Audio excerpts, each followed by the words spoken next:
کے نزدیک پیش کرنا چاہتا ہوں کہ ان کے علماء کی گستاخیاں اور ان کے علماء کی زبان درازیاں اور ان کے علماء کی بے شرمیاں، کہ کس بے شرمی کے ساتھ یہ ایسے جھوٹی احادیث کو نقل کرتے ہیں اور اس کے بعد گستاخی کرتے ہیں نبی صلی اللہ علیہ وسلم کی. کہتے ہیں کیسا، کس طرح سے رسول صلی اللہ علیہ وسلم کے والدین کریمین ابواہ و جدہ اور ان کے دادا جی اسی طرح جہنمی، اسی آخرت میں جہنمی کی صفت کے ساتھ نہ ہوں. وَكَانُوا يَعْبُدُونَ الْوَثَنَ حَتَّى مَاتُوا، یہ لوگ تو سب بت پرست ہیں. یہ لوگ عبداللہ علیہ السلام، جناب آمنہ بنت وہب سلام اللہ علیہ، عبد المطلب علیہ السلام، یہ سب تو بت پرست ہے. آخر لمحے تک انہوں نے بتوں کی پوجا کی ہے جب تک ان کی وفات ہوئی ہے. وَلَمْ يُدِينُوا دِينَ عِيسَى ابْنِ مَرْيَمَ علیہ السلام، اور یہ کبھی جس پیغمبر کا دین کو ماننا ان پہ واجب تھا، عیسیٰ ابن مریم علیہ السلام کا دین، اس دین پہ تو کبھی یہ چلے نہیں، اس دین پہ ایمان ہی نہیں لائے. تو یہ کیا ہے؟ جہنمی ہے. تو یہ کافر ہیں یا یہ جہنمی. تو آپ نے دیکھا کہ ان کے بڑے عالم نے کس بے شرمی کے ساتھ یہ الفاظ اپنے کتاب میں لکھا ہے. اب ان کا ایک اور بہت بڑا محدث ہے عبد الرحمن النسائی. یہ کتاب ہے سنن النسائی بشرح الحافظ السیوطی و حاشیۃ السندی ابو الحسن السندی، جزء رابع، مکتب المطبوعات الاسلامیہ بحلب. اچھا، یہاں پر میرے محترم ناظرین ایک باب اس نے منعقد کیا صفحہ نمبر 90 پر. کس نے منعقد کیا ہے؟ نسائی صاحب نے، عبد الرحمن النسائی لا غفر اللہ لہ. اور اس باب میں ایک ہی حدیث لے کے آیا، اور اس باب کا عنوان اس نے کیا رکھا ہے؟ زیارت قبر المشرک، ایک خاص مشرک. المشرک کس کو بولتے ہیں؟ مشرکین نہیں، ایک خاص مشرک. ایک الف لام ہوتا ہے تعریف کے لیے، اور مشرک جو ہے لفظ وہ تو آپ کو پتہ ہے، مشرک جو اللہ سے شرک رکھتا ہے کافر ہے، ٹھیک ہے نا. قبر مشرک، ایک خاص مشرک کے قبر کی دیدار، زیارت بولتے ہیں دیدار کرنے کو، وزٹ کرنے کو. اچھا، یہ کس کی بات ہو رہی ہے؟ کون سا مشرک ہے؟ اور اس باب میں اس شخص نے صرف ایک ہی حدیث لایا. تو یہ جس کو اس نے مشرک بولا ہے اس کا وہی شخص ہوگا جو اس حدیث میں آیا، کوئی دوسرا نہیں ہوگا. اور سن رہا ہے نہیں سن رہا ہے؟ یہ ملعون کس ہستی کو یہ مشرک لکھ رہا ہے؟ کس ہستی کو یہ گالی دے رہا ہے؟ اس کو کافر کہہ رہا ہے، مشرک کہہ رہا ہے. انہوں نے صرف یوں کی تکفیر کی ہے. اس قوم نے سب سے پہلے تو نبی صلی اللہ علیہ وسلم کے والدین کریمین کی تکفیر، بلکہ خود نبی کی تکفیر کی ان لوگوں نے صلی اللہ علیہ وسلم. کیونکہ اگر انہی کے دامن سے یہ پیدا ہوئے ہیں تو یہ تو 40 سال کی عمر تک تو ان کو تو جب تک فرشتہ نہیں آیا تھا تو اسی دین پہ تھے نا. اچھا، روایت کرتے ہیں ابو ہریرہ سے، زار رسول اللہ صلی اللہ علیہ وآلہ وسلم قبر امہ فبکا وابکا من حولہ. رسول صلی اللہ علیہ وآلہ وسلم ایک خاص مشرک کے قبر، وہ خاص مشرک کون؟ ان کی والدہ نستجیر باللہ. اے رسول صلی اللہ علیہ وآلہ وسلم چلے گئے، انہوں نے دیدار کیا، کس کا دیدار کیا؟ وزٹ کیا اپنی والدہ ماجدہ کا قبر شریف کو، اور روئے اور ساتھ والوں کو بھی رلایا. وقال استأذنت ربی عز وجل فی ان استغفر لها فلم یؤذن لی، میں نے اللہ سے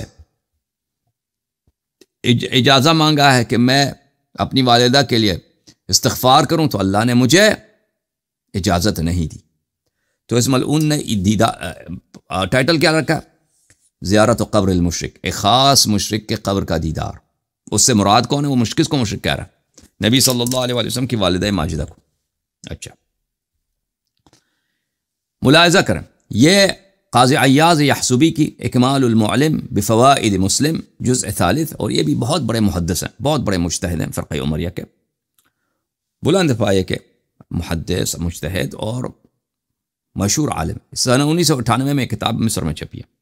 یہاں پر اس نے بھی اسی حدیث کو جو مسلم میں ہے، مسلم کا عنوان اس طرح ہے کہ نبی صلی اللہ علیہ وآلہ وسلم نے اپنی والدہ کے قبر کی زیارت کی اجازت مانگی. انہوں نے اس طرح اسی حدیث کو نقل کیا، اس کا اسی طرح سے عنوان رکھا ہے. تو نسائی کا عنوان بہت ہی جو ہے کیا، بہت ہی اس میں گستاخی ہے، بے ادبی ہے. اچھا، تو اس حدیث کو نقل کرنے کے بعد اس کی شرح میں قاضی عیاض کیا لکھتے ہیں؟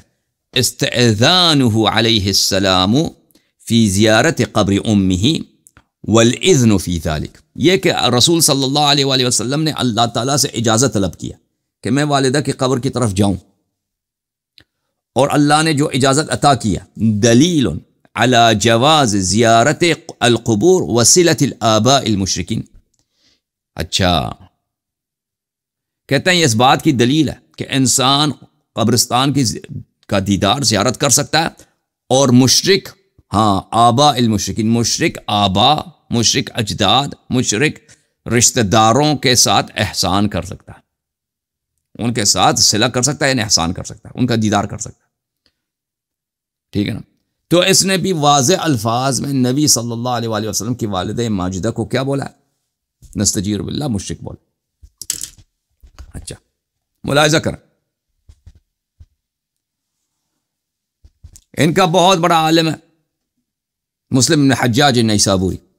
کون ہے بھائی؟ مسلم ابن حجاج النیسابوری، جو صحیح مسلم کا مؤلف ہے۔ یہ اس کی کتاب ہے صحیح مسلم، چاپ دار الفکر، کتاب چھپی ہے 2003 میں، بیروت لبنان، مؤسسہ دار الفکر۔ یہاں پہ صفحہ نمبر 127 میں اس حدیث کو ملاحظہ کیجیے۔ اچھا، بیان ان من مات علی الکفر فہو فی النار۔ اچھا، کہتا ہے ہم اس بات کو اس باب میں اس نے ایک ہی حدیث لایا، دوسرا حدیث نہیں لایا بھائی، دوسرا کوئی حدیث نہیں لایا۔ اچھا بھائی، پلیز خاموش رہو ادھر۔ کون ہے بھائی ٹک ٹاک میں؟ ٹک ٹاک میں اپنا مائک بند کرو، سب کا مائک بند کرو۔ اچھا،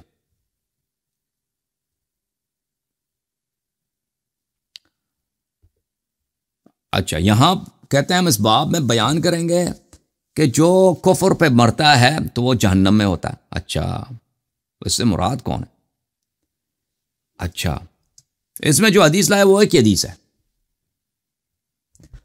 وَلَا تَنَالُهُ شَفَاعَةٌ، اور اس کی شفاعت نہیں ہو سکتی اس کافر کی جو کفر پہ مرا ہے۔ وَلَا تَنْفَعُهُ قَرَابَةُ الْمُقَرَّبِينَ، اور اس کو رشتہ داروں کی بھی رشتے کی فائدہ نہیں ہوتا۔ اچھا، یہ کون ہے بھائی؟ ملعون آدمی مسلم، تو نام تو تیرا مسلم ہے، تو ہے پکا مشرک۔ یہ کون ہے ملعون آدمی جس کی تو بات کر رہا ہے کہ جو کفر میں مرا ہے اور وہ جہنم میں ہے، اور رشتہ دار رشتہ دار کی شفاعت اس کو فائدہ نہیں پہنچاتی، رشتہ دار کی رشتہ داری اس کو فائدہ۔ یہ کس کی بات ہو رہی ہے؟ پتہ ہے کس کی بات ہو رہی ہے؟ نبی صلی اللہ علیہ وسلم کے والد صاحب کی، اور نبی صلی اللہ علیہ وآلہ وسلم کے والد صاحب کی بات ہو رہی ہے۔ ملاحظہ کریں، انس نے روایت کیا، انس نے کیا روایت کیا بھائی؟ کہ ایک شخص آیا نبی صلی اللہ علیہ وآلہ وسلم کے بارگاہ میں، عرض کیا کہ میرے والد صاحب کہاں ہیں؟ کہا کہ تیرے والد جہنم میں۔ فلما قفا دعاہ، جب وہ آگے گیا ہے تو اس کو بلایا، واپس آ جاؤ۔ واپس آیا تو کہا ان ابی و اباک فی النار، میرے بھی باپ اور آپ کی بھی باپ جہنم میں۔ اچھا،